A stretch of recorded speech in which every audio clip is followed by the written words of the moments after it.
Muito bom, prazer estar com vocês e compartilhar dessa semana da igreja, boas palestras, isso é muito interessante, que bom que tem até mesmo um grupo bom participando, né? Isso é muito bom, é um dos benefícios dessa pandemia, né? Poder participar online de vários estudos. Muito bem. O meu assunto é a sã doutrina, mas como eu considero naturalmente um assunto bem amplo, eu escolhi um livro para servir de base, que é o livro de 1 Timóteo, né? 1 Timóteo. Como eu mencionei, é um assunto muito amplo e a gente poderia ficar horas conversando sobre isso. Até essa pergunta que foi feita aí, se a igreja permaneceu ou não permaneceu desde o início até agora, né? Se houve interrupção, se não houve. Bem, como falei, não podia ficar muito tempo nisso. Mas a sã doutrina é muito simples, entre aspas, né? Simples de entender. A sã doutrina é composta dos ensinos de Jesus Cristo, né? Jesus Cristo é a fonte da sã doutrina. E, na verdade, ele é para cada um de nós. Mas deixa eu dar já que eu vou falar de 1 Timóteo, deixa eu dar aqui um pouco do pano de fundo da, da igreja lá em Éfeso, porque Paulo escreveu a Timóteo, ele estava em Éfeso, né? Paulo trabalhou em Éfeso na terceira viagem missionária, e o que nós consideramos de terceira viagem missionária de Antioquia da Síria, né? Paulo fez mais do que 3, 4, 5 viagens missionárias, mas o que nós consideramos como terceira viagem missionária, isso está em Atos, capítulo 18, do versículo 18 ao capítulo 20, versículo 1. Né?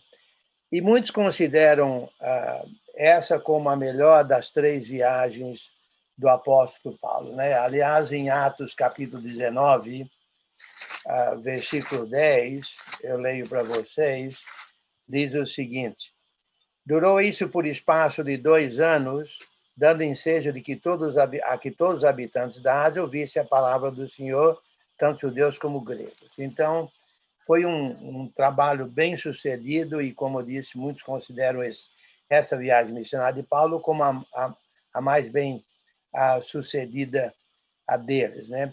Agora, Paulo partiu de Éfeso com 3 planos diferentes. Em capítulo 19, versículo 21, eu leio assim: cumpridas estas coisas, Paulo resolveu no seu espírito ir a Jerusalém, passando pela Macedônia e Acaia, considerando, depois de haver estado ali, importa-me ver também Roma.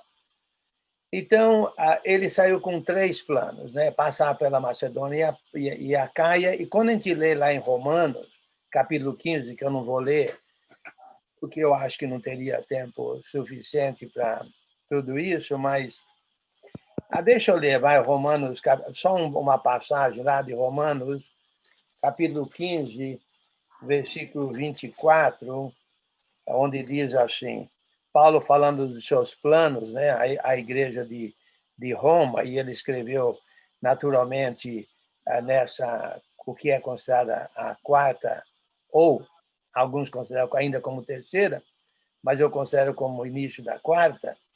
Ele diz assim no versículo 24, espero em fazê-lo, deixa eu ler 22.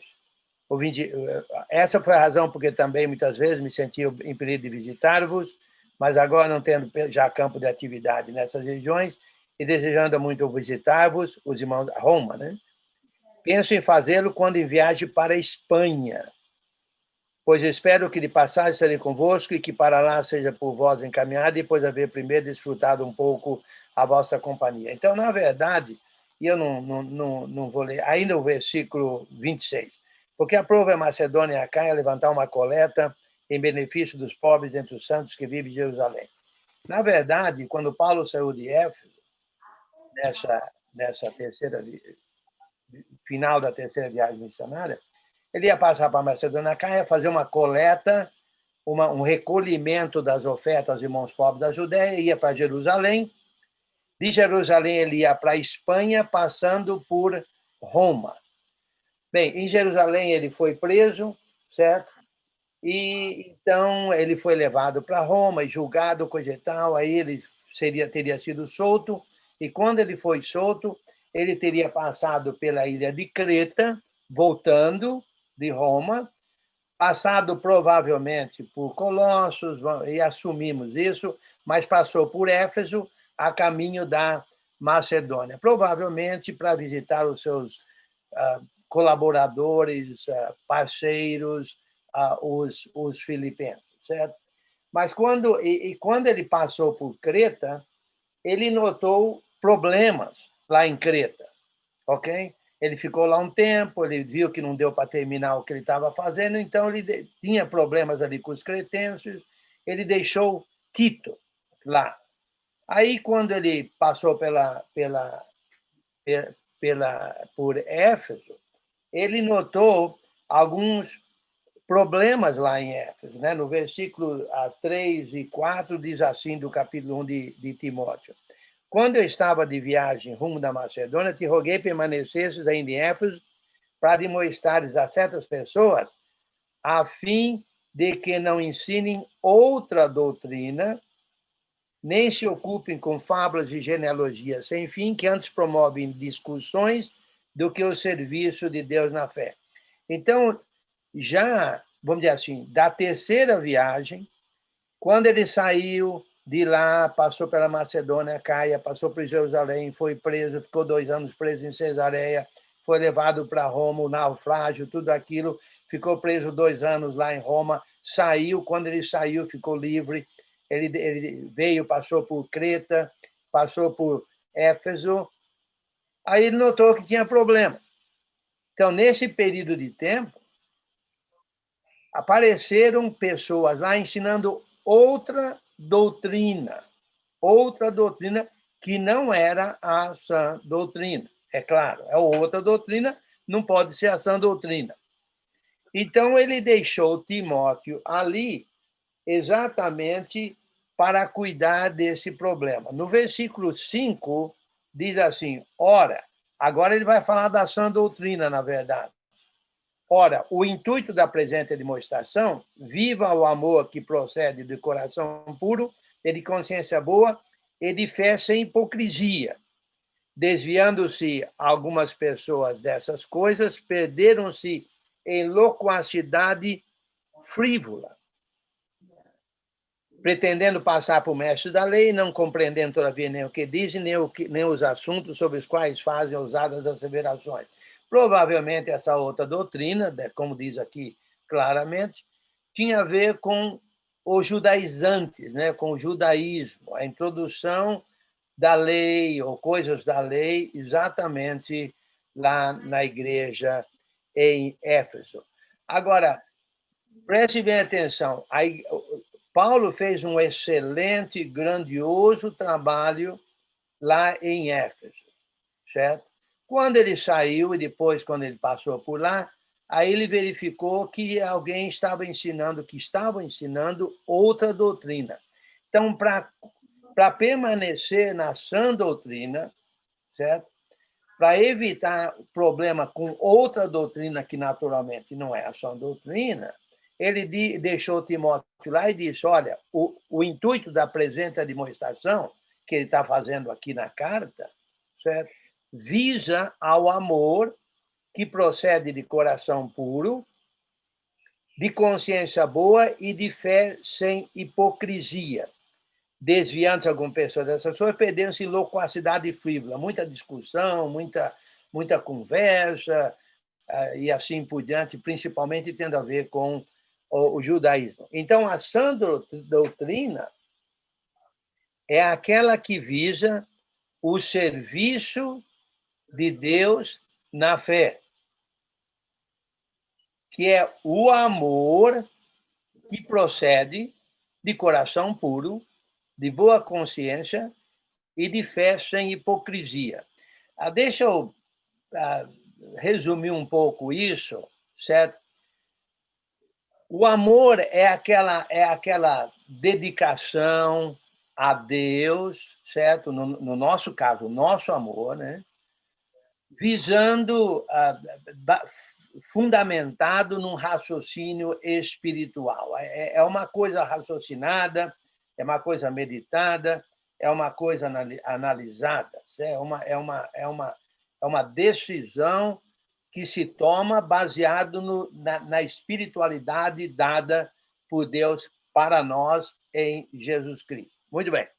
Agora, o amor procede, certo? Procede de coração puro, ou seja, um coração não dividido, não dividido. Então, ao amarmos, devemos amar com um coração não dividido, não misturado com outras coisas, certo? Coração determinado, certo? Direcionado. E também tem a ver com uma consciência boa, uma consciência boa. Olha, esse ponto aqui é importante. Nós estamos falando de como ter a sã doutrina, como permanecer na sã doutrina. A consciência boa é importantíssimo no amor. No amor. A consciência, nós precisamos tomar muito cuidado para nós não ofendermos a nossa consciência. Deixa eu dar alguma ilustração simples. Por exemplo, quando a igreja se reúne, nós sabemos que nós devíamos estar presentes. Ok? Quando o irmão sabe disso e não está presente, ele não está com uma boa consciência. Ele pode não saber que isso aí está, na verdade, prejudicando ele. Está, na verdade, afastando ele da doutrina verdadeira, da sã doutrina. Ok? Por exemplo, e assim por diante, eu podia dar inúmeros exemplos, vou dar só mais um para evitar né, ficar muito tempo nisso, que a gente poderia ficar uma hora só nisso aí. Por exemplo, quando a gente, na hora da oferta, por exemplo, a gente deve, né, de acordo com o que propôs no coração, de acordo com a prosperidade, etc, etc, etc. Quando a gente não contribui assim, nós estamos ofendendo a nossa consciência. Não vamos ter boa consciência, porque a gente sabia que devia e não fez. Isso aí prejudica a permanência na sã doutrina, prejudica a sã doutrina, que é o amor que procede de coração puro, que é o serviço de amor. Amor é serviço. Você serve em amor, na verdade, ok? Você serve em amor, ok? É o amor que procede de coração puro, boa consciência e fé sem hipocrisia. Uma fé que ela é uma fé viva, ela é uma fé verdadeira. Você fala e você faz. Você entende que é para ser feito e você faz. Não é uma fé hipócrita, certo? É uma fé verdadeira, é uma fé viva. Ok. Isso aí, então, vamos dizer assim, resume, certo? Resume o que é a sã doutrina, de acordo com o que Paulo está escrevendo a Timóteo em Éfeso, para combater a outra doutrina. Então, é o amor, é o serviço, é o amor, é o serviço amoroso, vamos dizer assim, certo? Que procede de coração puro, boa consciência e fé sem hipocrisia. Muito bem. Aí Paulo, então, vai dar vários exemplos de serviço de Deus na fé, que é o amor que procede de coração puro, boa consciência e fé sem hipocrisia. No livro, nós estamos estudando a sã doutrina de acordo com o que Paulo escreveu a Timóteo. Timóteo estava em Éfeso e Paulo estava rumo da Macedônia. Escreveu da Macedônia, de algum lugar, ao rumo da Macedônia, escreveu a ele, certo? O primeiro serviço de Deus na fé, mencionado por Paulo, é o serviço de evangelismo. De evangelismo. Porque, note bem,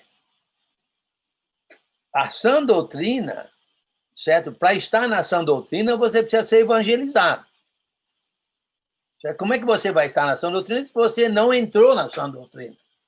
Então, o primeiro serviço de Deus na fé, mencionado por Paulo, é exatamente o serviço de evangelismo. Isso está no capítulo 1, do versículo 12 ao versículo 20. E ele menciona ele, certo? Como uma ilustração, né? Ele, Paulo evangelista, apóstolo, né? Missionário. E ele também menciona Timóteo. Ele também menciona a Timóteo, a quem ele deixou ali, inclusive, na cidade de Éfeso. E ele mostra ali, sem ler esse trecho aqui, que levaria tempo, mas ele diz no versículo 18: este é o dever de que te encarrega, ó filho Timóteo. Segundo as profecias de que antecipadamente fosse objeto, combate firmado nelas o bom combate. O bom combate, nesse caso, combate de evangelismo. O serviço de evangelista. Mantendo fé e boa consciência. Já falamos de fé e boa consciência, né? É claro, o coração aqui puro, certo? É claro, direcionado, mantendo firme, combatendo firme o combate, certo? Porquanto alguns, tendo rejeitado a boa consciência, vieram a naufragar na fé. E dentre esses se encontram Himeneu e Alexandre. É possível que Himeneu e Alexandre fossem dois evangelistas que naufragaram na fé porque não mantiveram a boa consciência. Olha isso que eu estou dizendo. É um problema que pode afetar muito o pregador, o professor, certo? O presbítero, o diácono, vamos dizer assim, porque essas pessoas, principalmente o evangelista, ele vai falar de toda a palavra, vamos dizer assim. Mas será que ele está tendo uma boa consciência, um coração puro, boa consciência e fé sem hipocrisia? Então, se ele não tiver a boa consciência, ele pode naufragar na fé, porque ele está pregando, ensinando aquilo que ele mesmo não está fazendo. Então, é um problema sério, né, que, em outras palavras, nós que pregamos e ensinamos, nós precisamos de tomar muito cuidado. Agora que a gente já está um pouquinho mais, já passou dos 50, né? Alguns de nós já passamos dos 50, a gente olha lá atrás e a gente fica... Vamos pedir perdão para Deus. Né? Pedir perdão para Deus. Porque eu não fiz como eu devia ter feito e assim por diante. Então, na verdade, agora, é importante que nós temos o arrependimento, nós temos o perdão, né?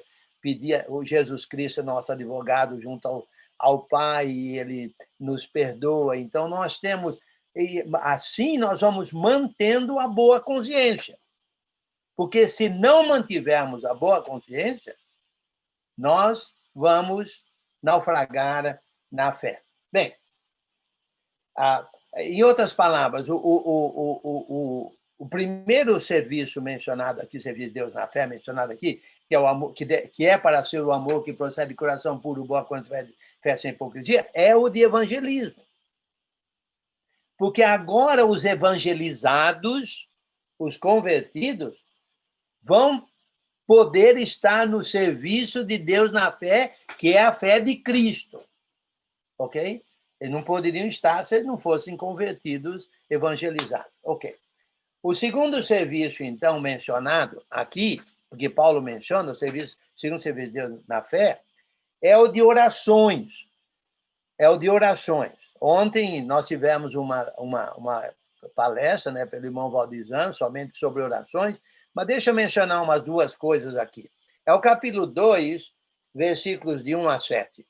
Antes de tudo, pois, exorto que se use a prática de súplicas, orações, intercessões e ações de graças em favor de todos os homens, em favor dos reis, de todos que se acham vestidos de autoridade, para que vivamos vida tranquila e mansa, com toda piedade e respeito. Isso é bom e aceitável diante de Deus, nosso Salvador, o qual deseja que todos os homens sejam salvos e cheguem ao pleno conhecimento da verdade.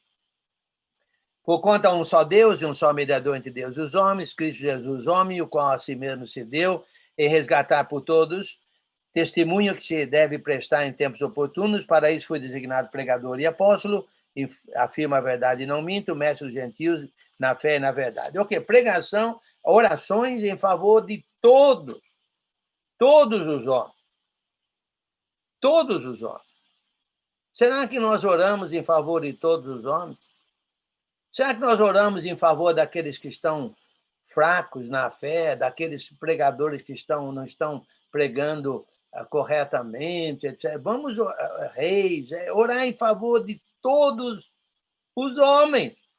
Todos, não deixa ninguém do lado de fora, certo? Agora, todo cristão e toda cristã pode estar, deve estar nesse serviço de Deus na fé. Quem é que não pode orar? Entendeu? Todo cristão, toda cristã. Então, olha um serviço de Deus na fé aí, grandioso, espetacular, profundo, certo? Orando a Deus, o poderoso Deus, soberano, criador de tudo, com toda a sabedoria, perfeição. E nós, só como os filhos, chegamos a Ele em oração. Então, nós podemos mesmo, todos nós, nesse sentido, podemos estar a serviço de Deus na fé. Eu mencionei ontem algo, na minha oração que eu fiz, que nós não sabemos como orar. Não vou entrar muito nisso, porque, né, fiz um estudo de orações em todos os livros do Novo Testamento, mas olha no versículo 26 de Romanos, capítulo 8, 26 a 28, né? Só para dar uma explicaçãozinha aqui. Também o Espírito, semelhantemente, nos assiste em nossa fraqueza, porque não sabemos orar como convém. Não sabemos orar como convém. Mas o mesmo Espírito, né, que nos assiste em nossa fraqueza, intercede por nós sobremaneira com gemidos inexprimíveis. E aquele que sonda os corações sabe qual a mente do Espírito, porque, segundo a vontade de Deus, é que ele intercede pelos santos. Ok. Se não sabemos orar como convém, não vamos orar? Sim, vamos orar. Porque diz lá em 1 Timóteo, capítulo 2, que devemos orar por todos os homens. E nós sabemos, em outro lugar, orar sem cessar e assim por diante. Jesus foi homem de oração e assim por diante. Mas nós não sabemos orar como convém, mas, preste bem atenção, eu entendo que o fiel, mesmo não sabendo orar como convém, certo? O Espírito intercede junto às orações com gemidos inexprimíveis. E olha o versículo 28. Olha o versículo 28. Sabemos que todas as coisas cooperam para o bem daqueles que amam a Deus, daqueles que são chamados segundo o seu propósito. Eu entendo que esse versículo também, ou mais especificamente, se refere as respostas de Deus às nossas orações, mesmo não sabendo orar como convém, mas o Espírito intercede ao fiel que ora. Interessante?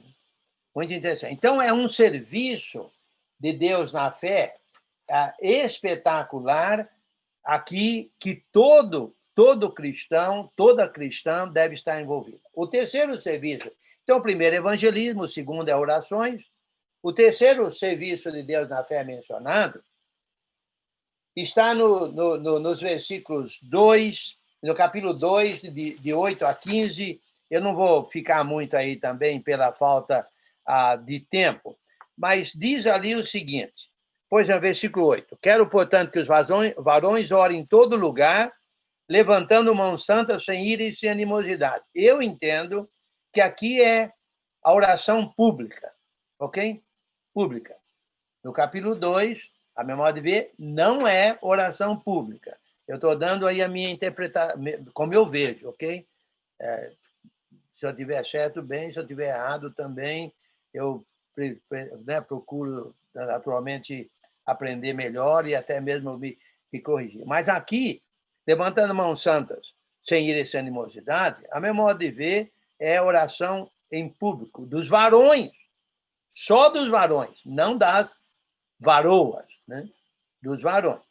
E, mais adiante, diz assim, no versículo 9, da mesma sorte que as mulheres em traje decente se ataviem com modéstia e bom senso, não com cabeleira frisada e com ouro ou pérolas ou vestuário dispendioso, porém com boas obras, como é próprio às mulheres que professam ser piedosas. Olha, aqui especificamente as mulheres, certo? Está dizendo que boas obras.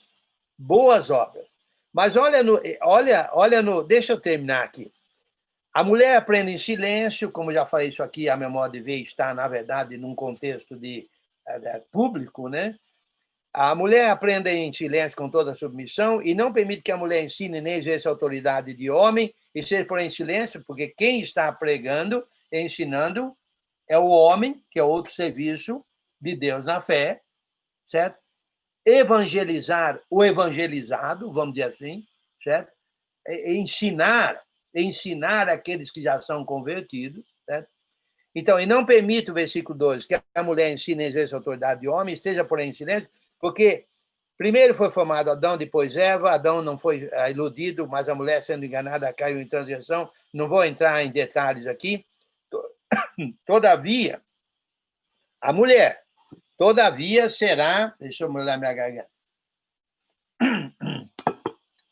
todavia será preservada através de sua missão de mãe, se ela permanecer em fé e amor e santificação com bom senso. Opa, olha que serviço de Deus na fé grandioso, espetacular, profundo e que talvez não esteja sendo feito muito, certo? Que é a mãe, a mulher cristã, a mãe, certo? Que ela vai ser preservada através de sua missão de mãe, naturalmente assumindo que ela está a serviço de Deus na fé, isto é, se ela permanecer em fé e amor e santificação com bom senso. Ela estando a serviço de Deus na fé, olha o serviço dela. Mãe. E Paulo está escrevendo para quem? Para Timóteo, que teve uma mãe cristã e teve uma avó cristã. Olha a influência que essas duas mães, certo? Mãe dele e a mãe da mãe dele, certo? Tiveram a influência que elas tiveram exatamente na vida dele. Olha, meus irmãos, eu creio que esse trabalho da mulher, esse serviço de Deus na fé para a mulher, que é para ser, né? Que é o amor que procede de coração puro, para ser o amor que procede de coração puro, boa consciência, fé sem hipocrisia, precisa ser mais exercitado pelas mães. Imagine se nós tivéssemos, se as nossas mães fossem mais nessa missão, né? Mais nesse serviço. Imagine só como a igreja seria muito mais forte, como a igreja seria muito mais firme, muito mais propagadora do evangelho, que a igreja estaria mais a serviço de Deus na fé, porque quem é que estaria instruindo os filhos e as filhas? As mães que estariam a serviço de Deus na fé. A minha mãe, ela era filha de pelo menos que eu lembro da minha avó, não lembro do meu avô, eu morri quando meu avô, acho que quando eu tinha, meu avô morreu quando eu tinha, acho que 4 anos de idade, eu estou falando e estou pensando lá adiante. Mas minha avó, a mãe da minha mãe, ela era ortodoxa. E minha mãe foi criada, na verdade, não foi criada porque lá não tinha essa igreja onde ela nasceu, ela foi criada numa denominação. E depois que eu já era pregador, a minha mãe falou que o sonho dela é que eu fosse pregador. E nunca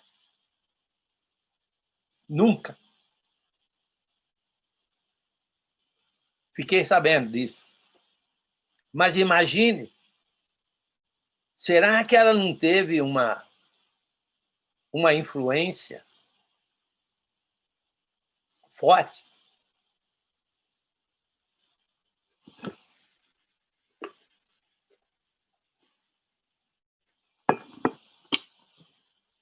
E eu tive o grande privilégio de, eventualmente, batizar minha mãe e meu pai. Mas olha só que trabalho grandioso. As mães precisam aprender que a sã doutrina é estar a serviço de Deus na fé. E no caso dela, com certeza, é o serviço de mãe. Eu podia continuar nisso aqui, mas o tempo não vai permitir, certo? Muito bem.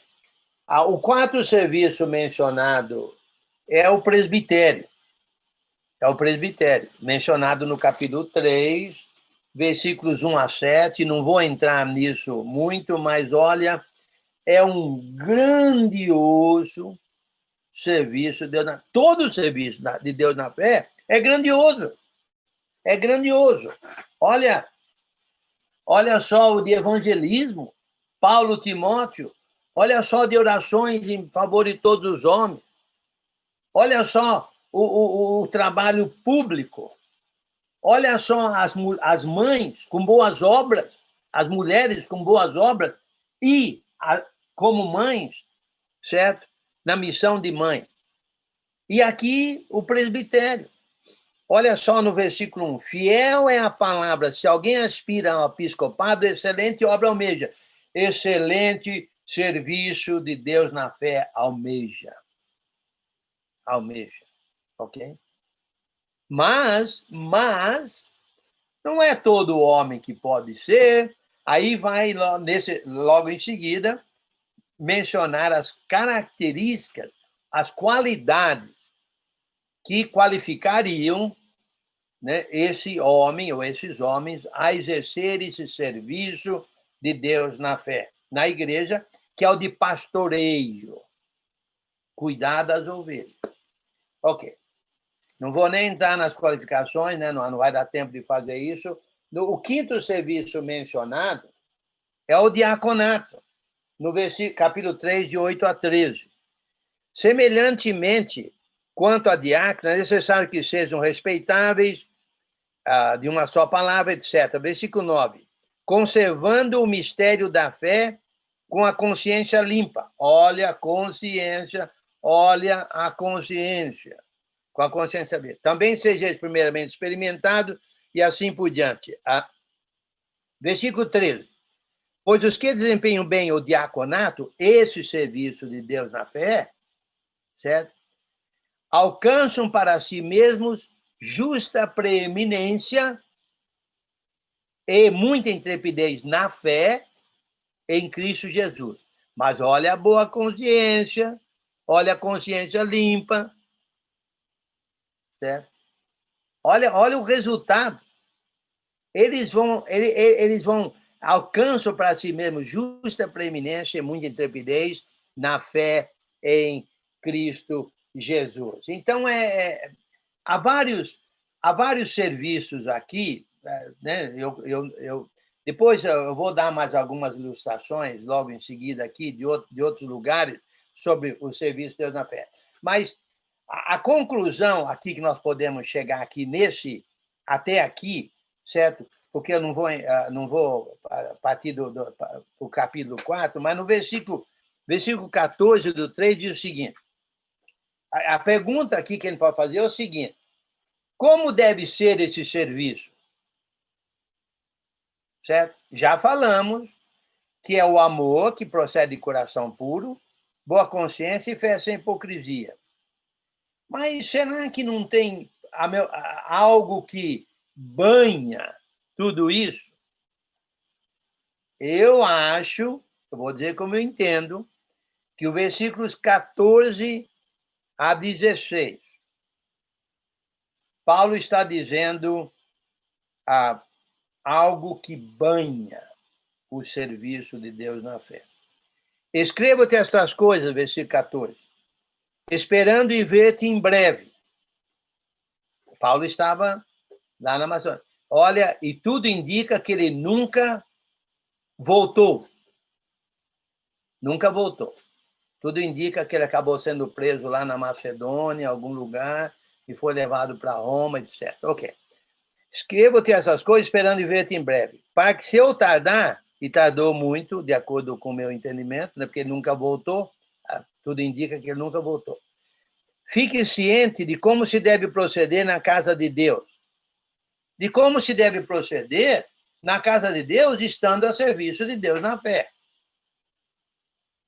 Que é estar na sã doutrina. Que é como agir na sã doutrina. Que é a igreja, o quê? Como se deve proceder na casa de Deus, que é a igreja do Deus vivo, coluna e baluarte da verdade. Evidentemente, grande é o mistério da piedade.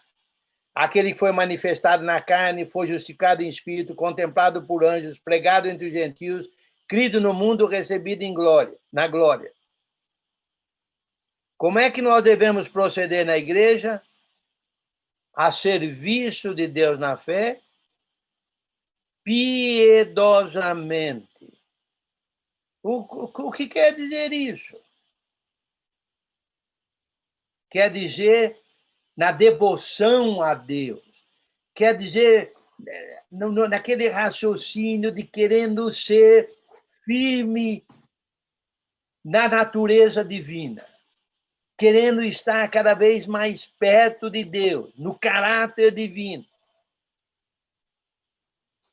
E o exemplo é Jesus Cristo. Jesus Cristo é a personificação da piedade. Quer saber o que é ser piedoso? Aprenda com Jesus Cristo.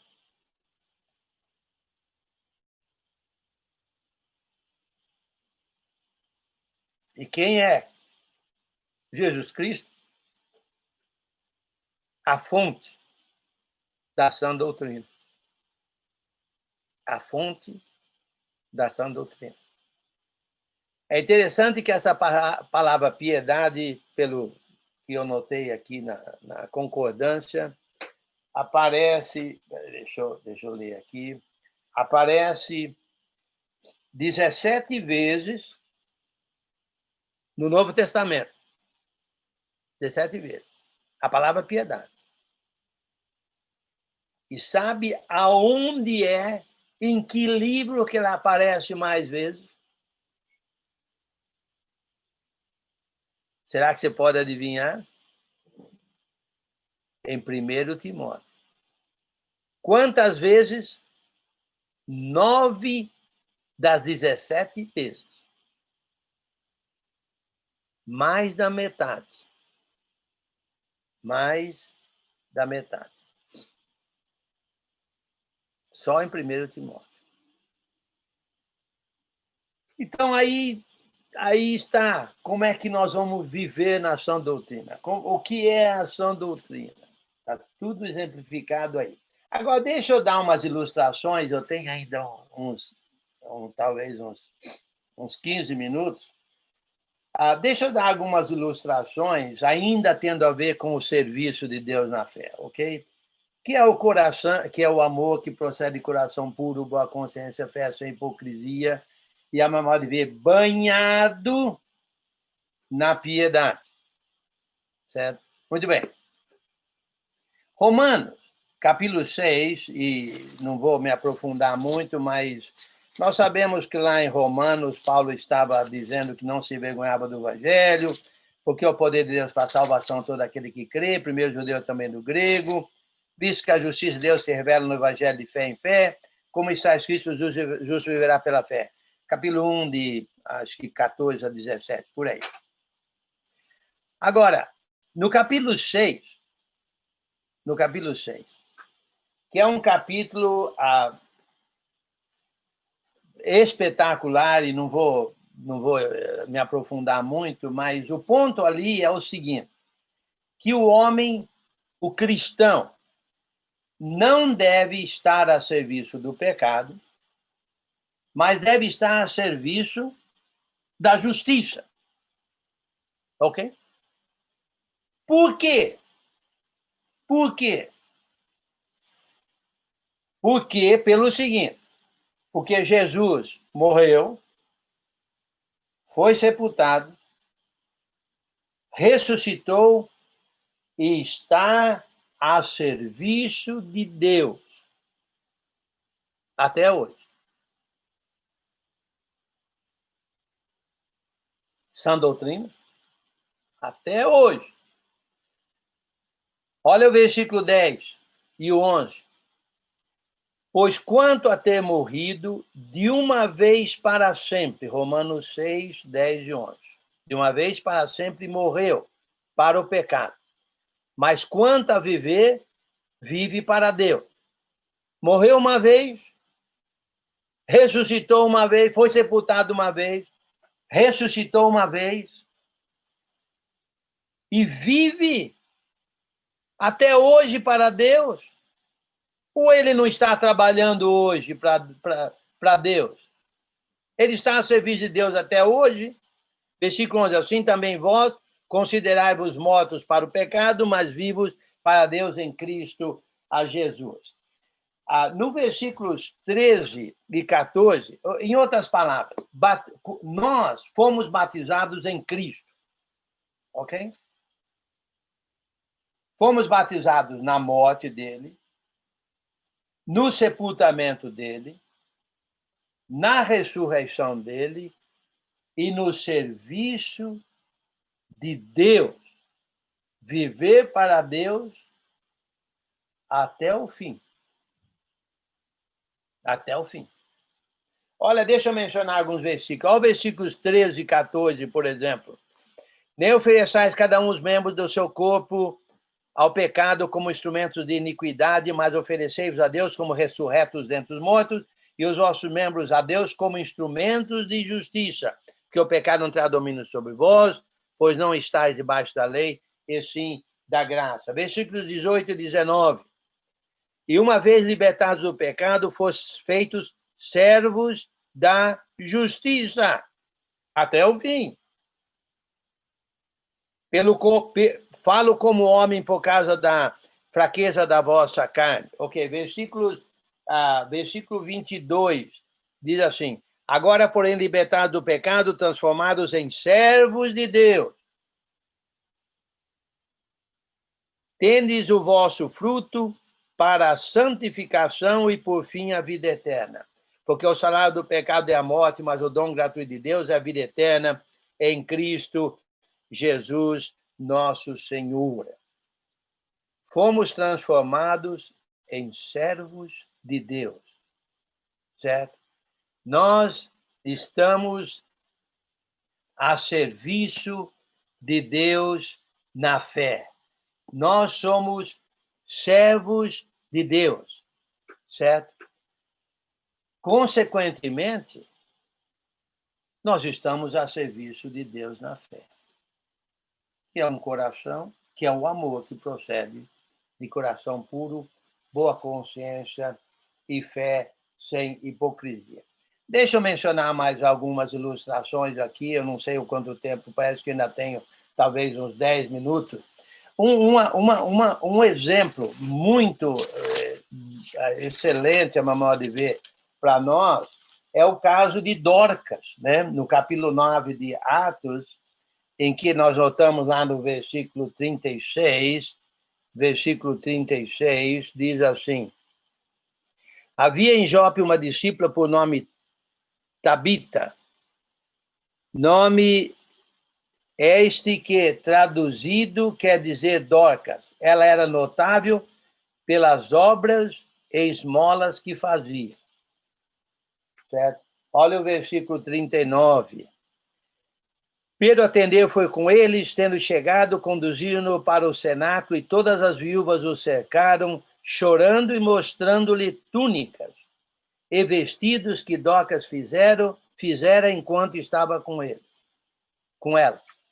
Serviço de Deus na fé. Uma discípula, certo? Fazia obras, certo? Notável pelas obras e esmolas, e olha tudo aqui,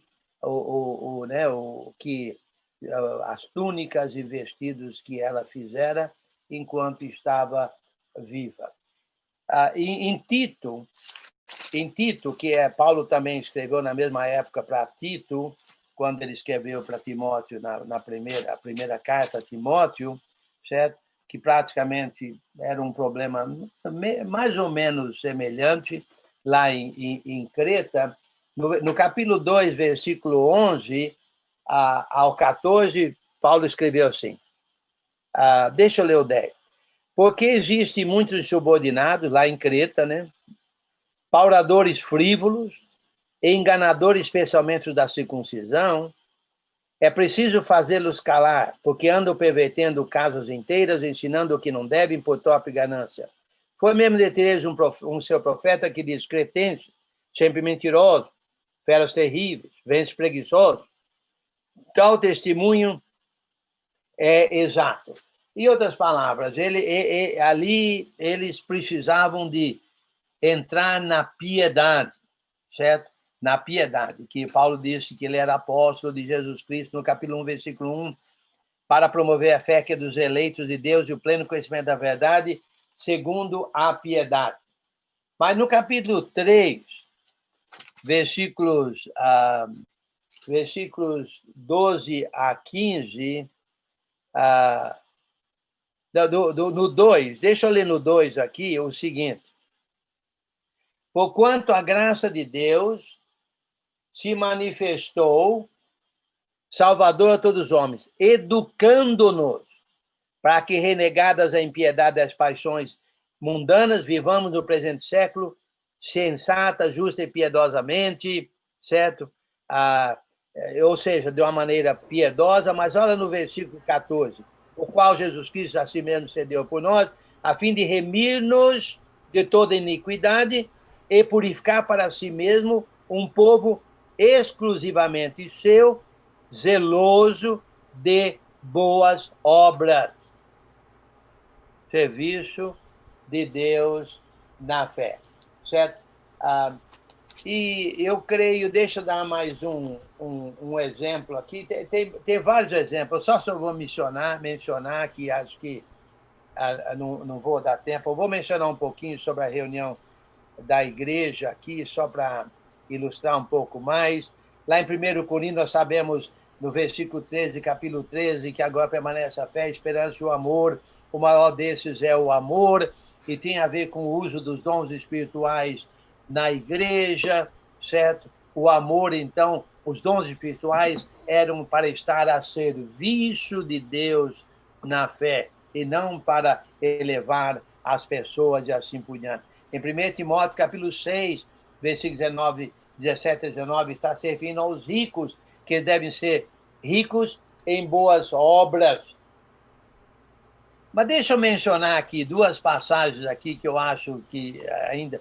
Quer dizer, ele podia ficar falando muito sobre isso muito tempo, mas em Atos capítulo 10, versículo 38, quando Pedro fez aquela pregação lá na casa de Cornélio, certo? Que resultou no batismo de gentios, assim por diante, o versículo 38, 10 diz assim, deixa eu achar aqui, como Deus ungiu a Jesus de Nazaré, com o Espírito Santo e com poder, o qual andou por toda parte fazendo o bem e curando a todos os oprimidos do diabo, porque Deus era com ele.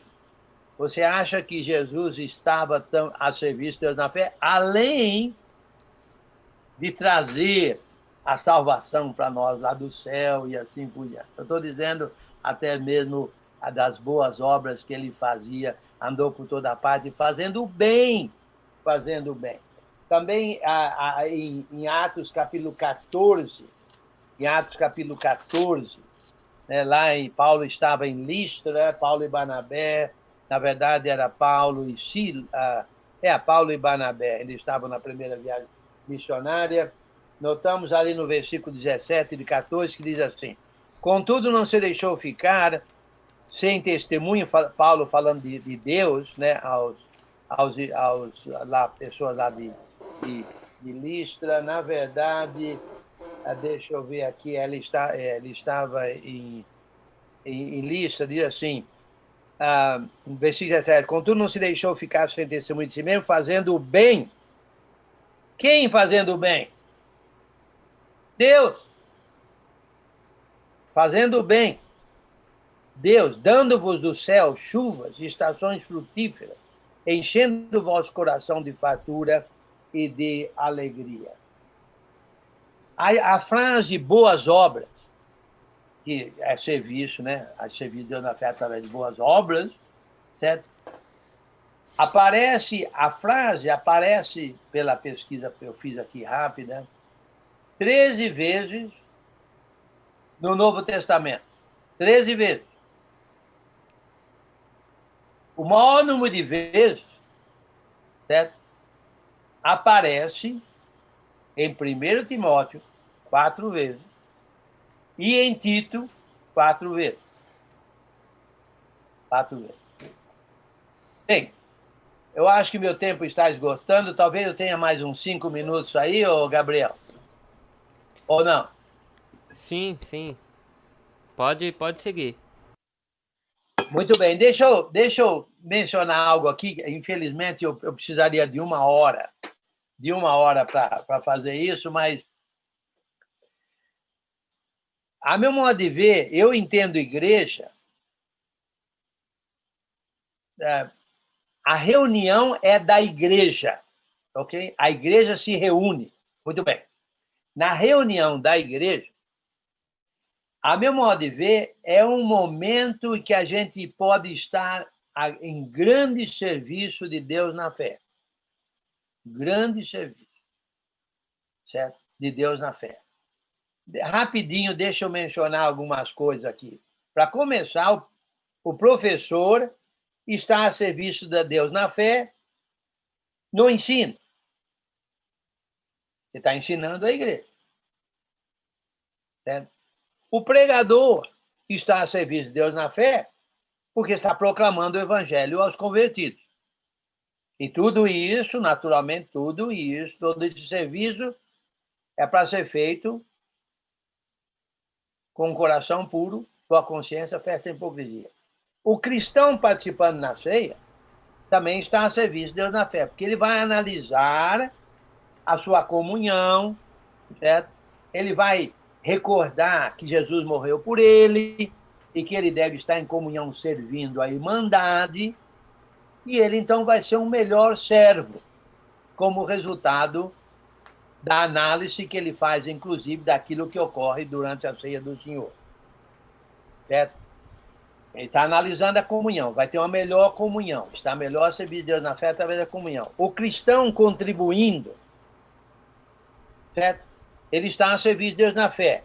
Ele está sendo bondoso, benigno, colaborando na salvação de almas, na propagação do Evangelho através daqueles que a igreja está ajudando na manutenção de pregar Evangelho, etc, etc. Certo? Ou talvez até mesmo ajudando os irmãos necessitados, que é bondade, benignidade, benevolência, tudo isso aí envolvido na coleta. Certo?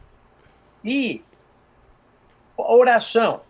Oração também. Orando, a igreja está orando, inclusive para que possamos ser, até mesmo, ser melhores servos de Deus. Que Deus abençoe aquela reunião, que ela possa produzir os frutos que deviam ser são para ser produzidos, etc, etc. A igreja cantando também. Ela está admoestando, certo? Ensinando uns aos outros através de canto, além de estar naturalmente adorando a Deus. Tudo isso sendo feito, que é o amor que procede do coração puro e boa consciência, tudo isso está também louvando a Deus. E a saudação uns aos outros, que é algo que nós estamos sentindo muita falta agora. É ou não é? Olha, eu lembro que eu falava, vamos fazer o bem, certo? Enquanto a gente tem a oportunidade, porque pode aparecer uma oportunidade que ele poderia não fazer o bem. Estou dizendo de fazer o bem com os nossos bens materiais. Mas, olha, chegou uma época em que você não está praticamente impedido de abraçar os irmãos, de ter comunhão com os irmãos, comer com os irmãos.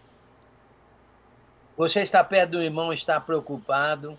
Será que eu estou transmitindo a ele o vírus? Será que ele está transmitindo a mim o vírus? Mas olha, quando essa pandemia passar, vamos recuperar o atrasado. Vamos recuperar o atrasado. Vamos abraçar nossos irmãos. Vamos ter comunhão com nossos irmãos. Vamos tomar café com os nossos irmãos. Vamos jogar bola com os nossos irmãos. Vamos almoçar, jantar com os nossos irmãos, comer uma pipoca, um bolo. Vamos nos regozijar em estarmos na presença de nossos irmãos. Resumindo,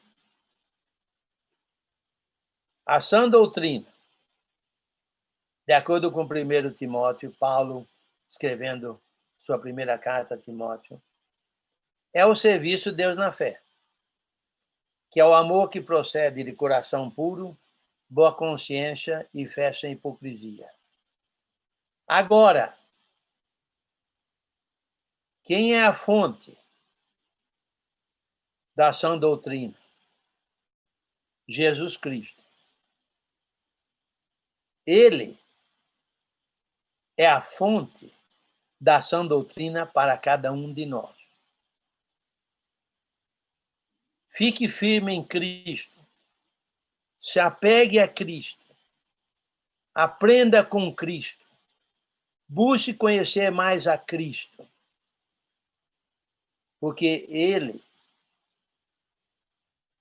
é a personificação de Deus aqui para nós. Ele é Deus em forma humana. Ele veio trazer para nós, os humanos, a vontade, a perfeita vontade de seu Pai que está lá no céu, que estava e está lá no céu. E, em outras palavras, ele nos trouxe a sã doutrina. Jesus Cristo, nosso Mestre, é a sã doutrina.